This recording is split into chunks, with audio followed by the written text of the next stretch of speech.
Hello, my name is Liv and I'm a professional makeup and hair artist with over 11 years experience working within the industry. I'm excited to introduce you to a new historically inspired makeup and hair series today.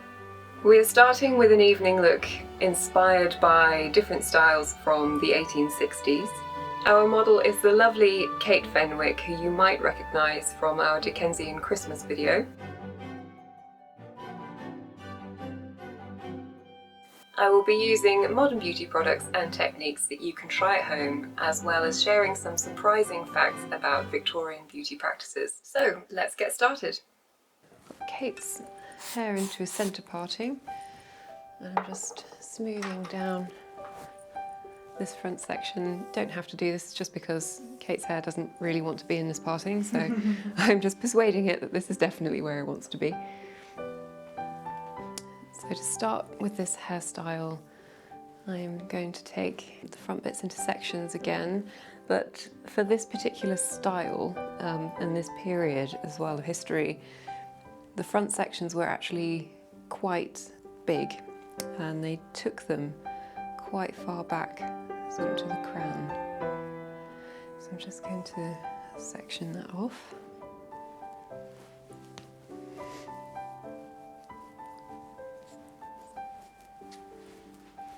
And do the same on the other side. Sectioning to the back of the ear. So you can sort of see you've got a little bit of hair, about an inch or so more behind the ear. So that's how much hair you need to sort of leave. It's quite a lot actually for the front section.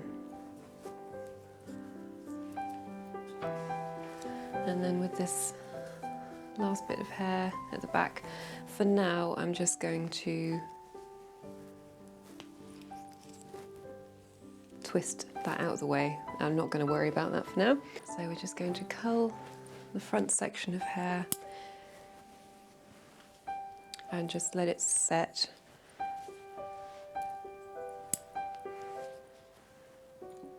Just going to use a bit of heat protection spray.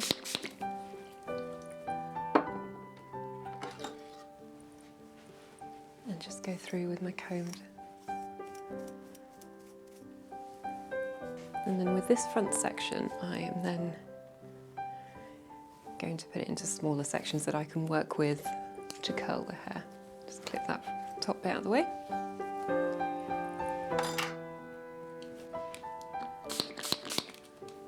Spray. So I'm going to use my conical wand, and for this look I'm going to hold it down and the curl is going to come towards the face. And then just slide it off.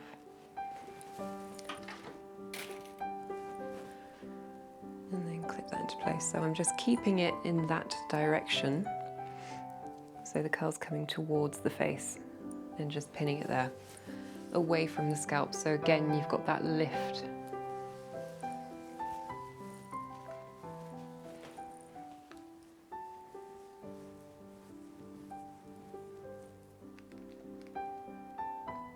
Just be careful not to burn yourself.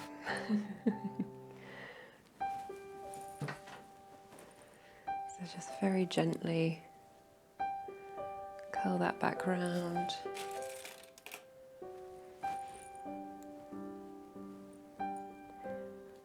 And clip that curl there. And then just going to put a little bit of hairspray on each one, just to encourage it that that's the direction it wants to go in. And if you don't have any of these grips, you can just use any old pin, bobby pins, whatever. Just make sure they're secure. Okay, so that's the first section done. And just repeat on the other side.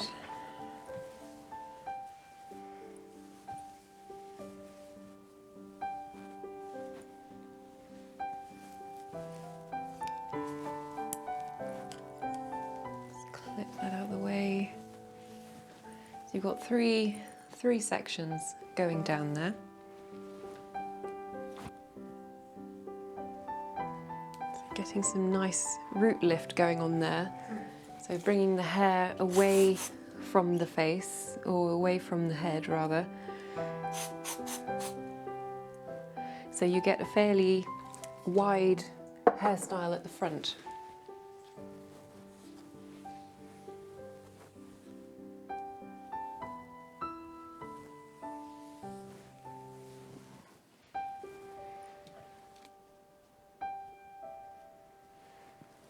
Lovely, okay, so that's the front section set. So that can just be left now to cool, and we can do the makeup. Lovely, right, so I'm just going to start by putting on some moisturiser onto Kate's skin, and this will just give her a nice healthy dewy base. There wasn't much makeup in the Victorian era. Queen Victoria declared makeup vulgar, so it wasn't fashionable at all, really. But the Victorians made up for that in many different ways. Some of the lotions and potions they used to put on their face were they were deadly. And a lot of them were for skin lightening. So they'd have pretty awful things in them, you know, like hydrogen peroxide and ammonia and mercury, things like that. And they wanted to get rid of any pigmentation, take away your freckles. But yeah, they wanted to look very, very pale and almost sickly. The look really was known as the consumptive look because of the prevalence of tuberculosis in this particular time. You know, it was seen as beautiful to look like you were almost unwell, you know. Women would put eye drops in, or you know, like belladonna they used to make their eyes go watery and to brighten their eyes as well. Or they would squirt perfume into their eyes, or citrus juice to make their eyes look watery. So you can see you've got a nice healthy dewy base there. So because we're going for a fairly pale look, I'm just going to put a bit of light foundation on.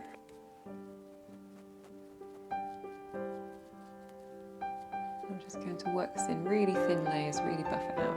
I don't want to get rid of Kate's lovely freckles because I think they're gorgeous. This is just to make her a bit paler. And you can use any foundation you want, so anything you're comfortable with, cream, liquid, powder. It's just to get this particular look. And of course you don't have to do this at all, just stick with your own lovely skin tone, whatever it may be. Okay, I'm just going to go over that with a bigger brush, just to make it look more natural, really. It's just to sort of buff it in, and so it doesn't really look like you're wearing much. Okay, right. Just going to set that with a little bit of powder. And I'm just going to go down the centre of the face with this, just to take away shine where you don't want it. So really just the centre of the face.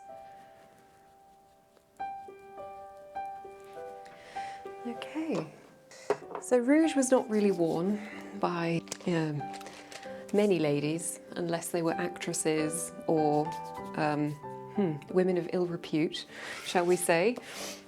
But we are going to put on a little bit of rouge just so you've got that fresh look in your face. I'm just going to pop this on. I'm using a cream just to get a fairly natural look. I'm just going to pop that on the apples of the cheeks, so just smile for me. So where you see just that sort of central bit there, the apples of the cheeks, I'm just going to use a foundation brush and just very, very light application with most of the colour, most of the pigment being in the apple of the cheek and just sort of blending out.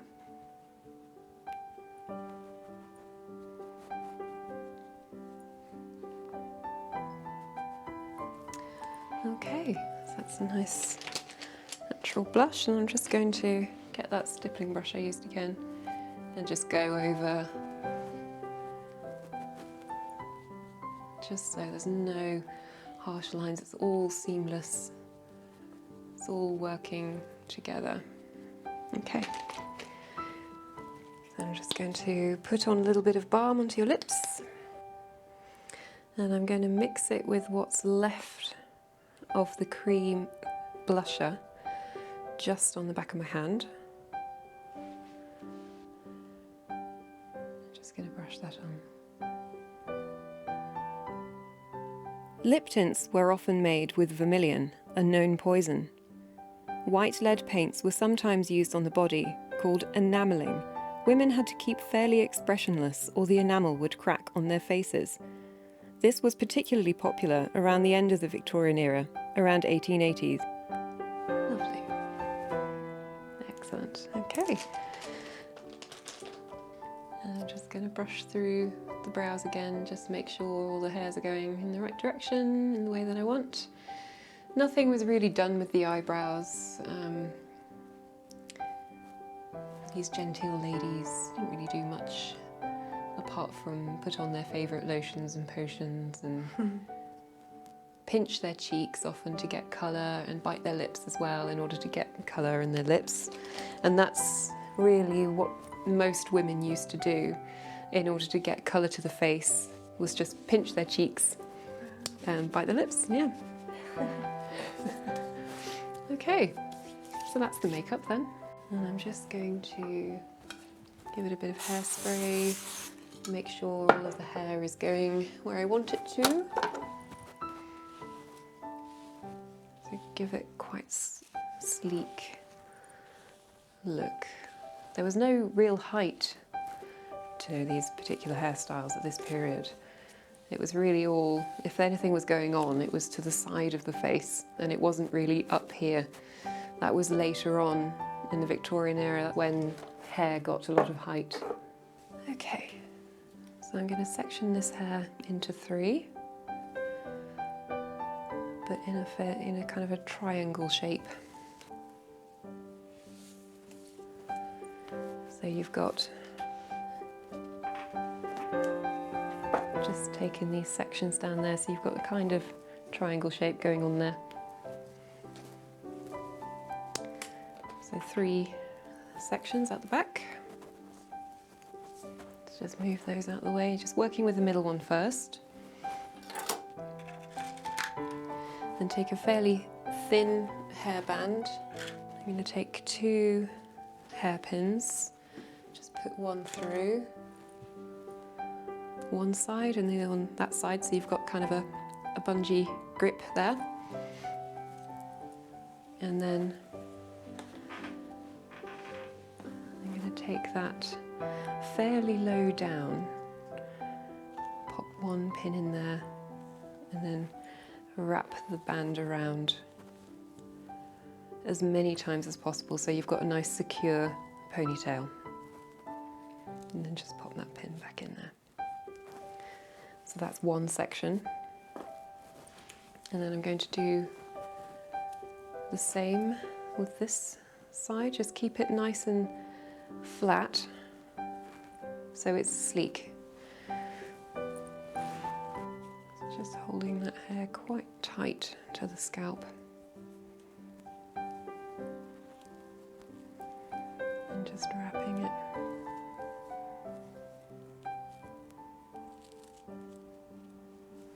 There we go. Do the same on this side. There really are a number of ways you can do this. You can just do a sort of standard bun at the back if you find that easier than doing this. That's absolutely no problem at all. Get the same effect. You can even weave in ribbons. This is something a little bit fun, a bit different. So with each section now, I'm just going to spray it.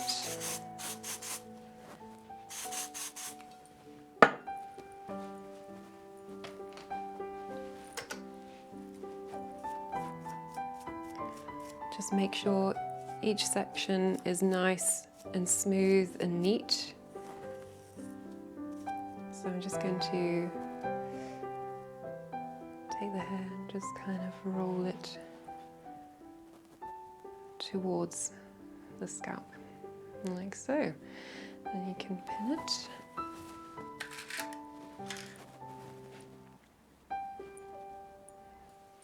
Lovely.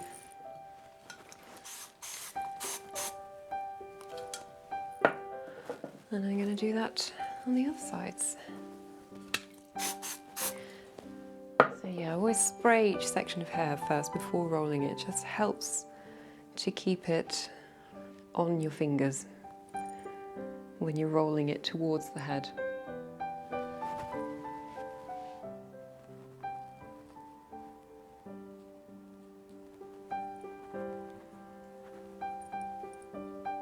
Just putting in a few more pins just as a finishing touch, just to make sure they're nice and secure. And then you should have 3 rolls, like so. If you can't get them perfect, it doesn't matter. Again, like I said, you can just put a fairly low bun in. Certainly makes it an awful lot easier. So the only other thing to do is to let these curls out.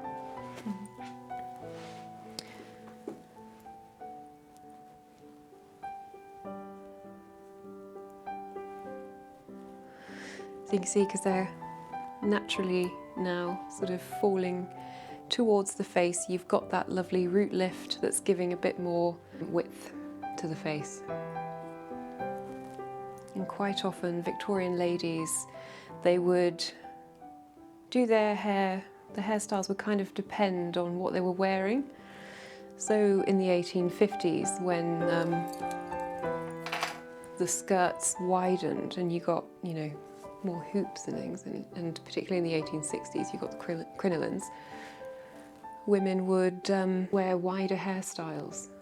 They became very fashionable, so that they would take their whole silhouette into consideration. They balanced themselves out, in effect.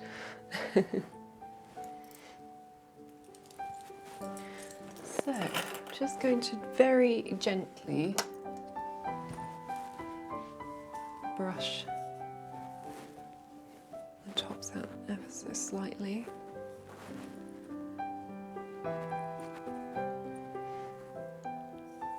And just brush ever so gently through the curls. So yeah, just be very careful when you're working with them, just because you don't want to destroy all of that hard work.